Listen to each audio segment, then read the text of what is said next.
హరి ఓం. ఆధ్యాత్మిక మిత్రులారా, విశ్వామిత్ర మహర్షి దగ్గరకు జనక మహారాజు 12 రోజుల ధనుర్యజ్ఞం చేస్తున్న కారణంగా ఆయనకు ఆహ్వానం పంపించారు. విశ్వామిత్ర మహర్షి రామలక్ష్మణులతో మిథిల వెడుతూ అహల్య గౌతముల కామాశ్రమంలో ఆగి ఆ తర్వాత మిథిల 9 రోజులు ధనుర్యజ్ఞం పూర్తయ్యే సమయానికి వచ్చారు. ఇక్కడ మనకు కొన్ని ప్రశ్నలు ఉద్భవిస్తాయి. శివధనుస్సు జనకుని ఇంట్లో ఎందుకుంది? శివునికి జనకునికి సంబంధం ఏమిటి అనే ప్రశ్న వస్తుంది. దీనికి జరిగినటువంటి పూర్వ చరిత్ర కొంత ఉంది. ఆ సత్యార్థాలను కొంత అవగాహన చేసుకునే ప్రయత్నం చేద్దాం. విశ్వకర్మ 2 ధనుస్సులను సృష్టించి ఆ 2 ధనుస్సుల్లో ఒక ధనుస్సును ధనుర్విద్యకు ఆది పురుషుడైనటువంటి మహాదేవునికి సమర్పిస్తాడు. మరో ధనుస్సును విష్ణువుకి సమర్పిస్తాడు. మహాదేవుడు త్రిపురాసుర సంహారం తరువాత ఆ ధనుస్సును దేవతల వద్ద ఉంచి కైలాసానికి ధ్యాన సాధనకు వెళ్ళిపోతారు. ఆయన చూడవలసిన బాధ్యతలను ఆంజనేయ స్వామి సూర్యద్వీపంలో ఉండి పర్యవేక్షిస్తూ ఉంటారు. శివధనుస్సు ఎప్పుడైతే దేవతల దగ్గర ఉందో దాన్ని దానవులు వ్యతిరేకిస్తారు. అప్పుడు దేవతలు ఏం చేస్తారంటే, నిమి వంశంలో దేవరాత జనకుడు బ్రహ్మజ్ఞానం వైపు వెళ్ళినవాడు.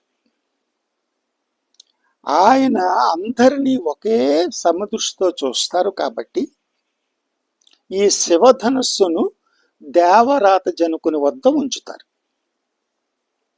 ఆనాటి నుండి ఈ జనక వంశం వాళ్ళు అనేక మంది జనకులు తర్వాత వచ్చారు. ఆ జనకులు ఈ పినాకమును ఒక పూజా మందిరంలో ఉంచి భద్రపరిచి దానికి పూజిస్తూ సేవ చేసుకుంటూ ఉండేవారు. శేరధ్వజ జనకుని పెంపుడు కూతురైనటువంటి సీత ఒకరోజు బంతి ఆడుకుంటూ ఆ బంతి ఈ ధనుస్సు ఉన్న పెట్టె కిందకు వెడితే ఆ పెట్టెను జరిపి ఆ బంతిని తీసుకుంటుంది. అది చూసినటువంటి జనకుడు ఈ శివధనుస్సును ఎక్కుపెట్టిన వారికే సీతనిచ్చి వివాహం చేస్తానని సంకల్పం చేశాడు. ఆ రోజు నుండి 4 మహావీరులను ఆ శివధనుస్సు దగ్గర కాపలా పెట్టి దాన్ని సంరక్షిస్తూ వాళ్ళు ఎవరైనా శివధనుస్సును ఎక్కుపెట్టడానికి వస్తే వాళ్ళ వివరాలు సేకరిస్తూ ఉండేవారు. ఇలా సీత బాల్యం నుండి యుక్త వయస్కురాలైపోయింది. అంతవరకు ఎవ్వరూ ఆ శివధనుస్సుని ఎక్కుపెట్టలేకపోయారు. దానితో సునైన, ఏమిటి ఇటువంటి నియమం పెట్టారు మీరు, నా కుమార్తెకు వివాహం జరుగుతుందా అని బాధపడుతూ ఉంటే అప్పుడు ఆయన 12 రోజుల మహాధనుర్యజ్ఞాన్ని సంకల్పం చేశాడు. దానికి ఆర్యావర్త రాజులందరినీ పిలిచాడు.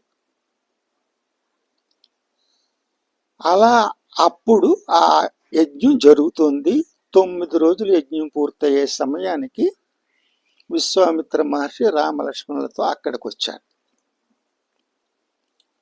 ఇది జరిగింది. ఎందుకంటే విష్ణు ధనుస్సు విష్ణువు నుండి పరశురామ విష్ణువుకి చేరింది. ఆ పరశురామ విష్ణువు తపో సాధనకు మలయా తీరంలో ఉన్నటువంటి మలయగిరి పర్వతాల్లో ఉన్న అగస్త్య కూటం ప్రాంతానికి తపస్సుకు వెడుతూ ఆ ధనుస్సును అగస్త్య మహర్షి వద్ద ఉంచారు. ఆ తరువాత ఈ శ్రీరాముడు వనవాసం వెళ్ళినప్పుడు అగస్త్య మహర్షి ఆశ్రమానికి వెళ్ళినప్పుడు ఆ ధనుస్సును రామునికి అందిస్తారు. ఎందుకంటే విష్ణు ధనుస్సును ధరించి రాక్షస సంహారం చేయగల శక్తి ఎవరికి ఉంటుందంటే శివధనుస్సును ఎక్కుపెట్టిన వారికే ఉంటుంది. అందుకోసమే అహల్య గౌతముల యొక్క శక్తిని దేవేంద్రుడు కోరడం జరిగింది. దానికోసమే వశిష్ఠ మహర్షి, విశ్వామిత్ర మహర్షి మొదలైన వారు సీతారాములను శక్తివంతులుగా తయారు చేసే ప్రయత్నం ప్రారంభించారు. ఇది అక్కడ ఉన్నటువంటి విషయం. ఆ 12వ రోజుతో మహాధనుర్యజ్ఞం పూర్తయిపోయింది. ఆ రోజు మధ్యాహ్నం పూర్తి అవగానే ఆ ధనుస్సును తీసుకొచ్చి ధర్మసభ మధ్యగా పెట్టారు. ఆర్యావర్తం నుంచి రాజులందరూ వచ్చారు. అదే సమయంలో దశాననుడు కూడా ఎవ్వరూ ఎక్కుపెట్టలేని ఆ శివధనుస్సును నేను ఎక్కుపెడతాను అనుకుంటూ 10,000 మంది అంగరక్షకులతో అట్టహాసంగా మహాధనుర్యజ్ఞ మండపానికి వచ్చాడు. మొట్టమొదటగా శివధనుస్సునైతే ప్రయత్నం ప్రారంభించాడు. ఆ వెంటనే జనకుడు ఏం చేస్తాడంటే దీన్ని అడ్డుకోగలవాడు విశ్వామిత్ర మహర్షి అని ఆయన్ని ముందుకు తీసుకొస్తాడు. విశ్వామిత్ర మహర్షి ఏం చెప్తారంటే విష్ణువు యోగ్యత గల రామునికి శివుని విల్లు ఎక్కుపెట్టే అధికారం మొదటగా ఇవ్వబడింది. అందుచేత నువ్వు కొంత సమయం ఆగవలసి ఉంటుందని చెప్పారు. దాన్ని అవమానంగా భావించి రావణ బ్రహ్మ బయటికి వెళ్ళిపోతారు.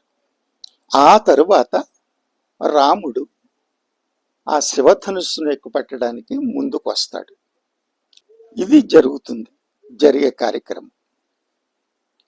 ఈ 9వ రోజు ఎప్పుడైతే వీళ్ళు మిథిలా నగరం వచ్చారో వచ్చిన వెంటనే నగర రక్షణ బాధ్యతలు చూస్తున్నటువంటి సీత వీరికి విడిది ఏర్పాట్లు చేస్తుంది.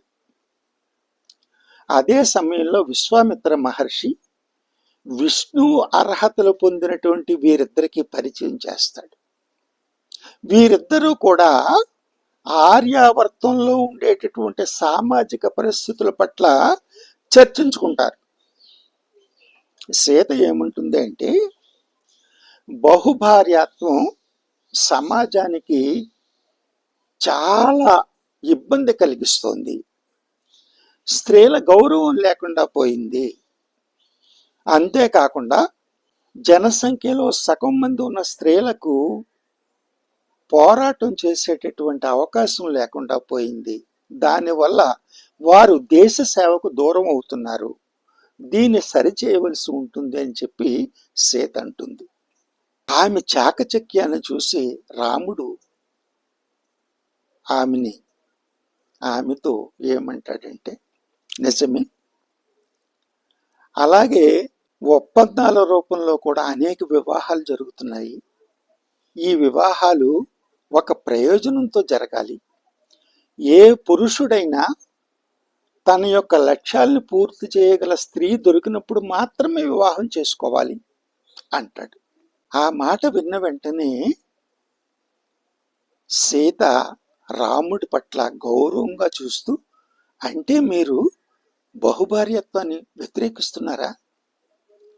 మీరు ఏకపత్ని వ్రతాన్ని స్వీకరిస్తారా అని చెప్పి అడుగుతుంది.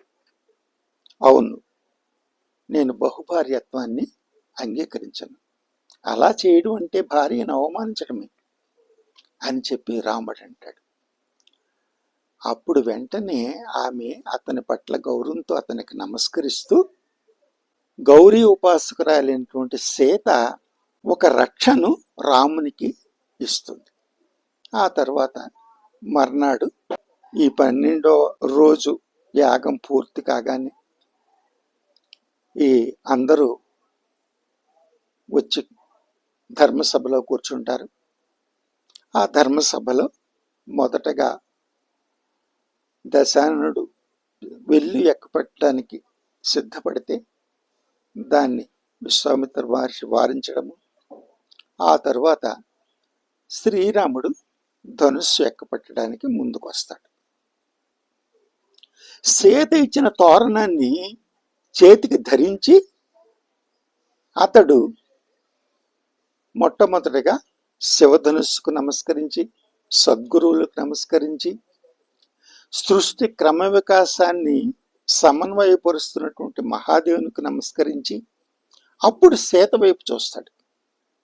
ఎప్పుడైతే తన ఇచ్చిన తోరము చేతికి ధరించాడో ఆ వెంటనే సీత గౌరీ శంకరులను ఈ ధనుస్సు ఎక్కుపెట్టే శక్తి రామునికి ప్రసాదించమని ఆమె వారిని కోరుకుంటుంది.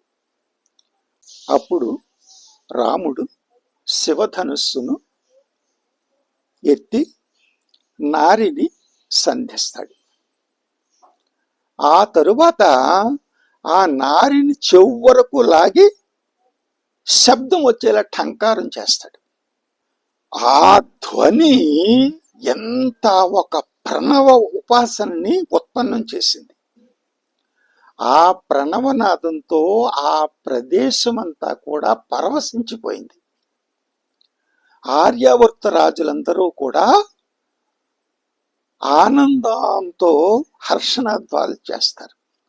అదే సమయంలో అగస్త్య కూటంలో తపస్సు చేసుకుంటున్నటువంటి పరశురామ విష్ణువుకు ఇది దర్శనం అవుతుంది. వెంటనే ఆయన తన ఆశీస్సులను రామునికి అందిస్తూ, నాయన విష్ణు ధనుస్సును ధరించి రాక్షస సంహారం చేయని చెప్పేసేసి ఆయన చెప్పడం జరుగుతుంది. ఆ వెంటనే ఎప్పుడైతే శివుని విల్లు ఎక్కుపెట్టి లక్ష్యాన్ని రాముడు ఛేదించాడో తల్లిదండ్రుల అనుమతితో సీతామాత రామునికి వరమాల వేస్తుంది. ఆ తరువాత విశ్వామిత్ర మహర్షి సూచనలతోటి జనక మహారాజు ఈ మహాధనుర్యజ్ఞము, స్వయంవర విశేషాలు అన్నీ కూడా దశరథ మహారాజుకు తెలియచేస్తూ సీతారాముల యొక్క వివాహానికి అనుమతి ప్రసాదించమని కోరుతూ దూతలను పంపిస్తారు. హరి ఓం.